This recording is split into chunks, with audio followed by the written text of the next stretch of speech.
Yeah, really, this is an interesting time for a lot of companies here in Cleveland, Northeast Ohio, and across the entire state. Because for the first time, probably ever, we have a mass number of people working at home, and there are a lot of risks that can come with that. The cybersecurity expert I did talk to says this can be dangerous because for so many companies, the switch had to happen immediately. So rather than drawing up a plan and training their employees, they had to work really fast, and that can leave holes open for hackers trying to attack your company. So some advice for people who are working at home on a corporate network: be on the lookout for fake emails. They're going to start coming more and more often as more people are working remotely.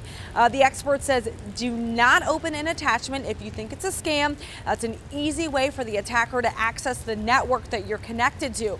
He suggests changing your password to one that you don't use for anything at home. And lastly, he says remote ports are typically used for maintenance. But in this case, though, it's just to get a lot of people connected, and says it's best to close them if they're not being used. One of the reasons that we see so much ransomware last year was because of all the open remote ports. So now we're opening up even more remote ports when we know that this is how they're attacking. So my advice is, yeah, we got to do this, but when they're not in use, close them.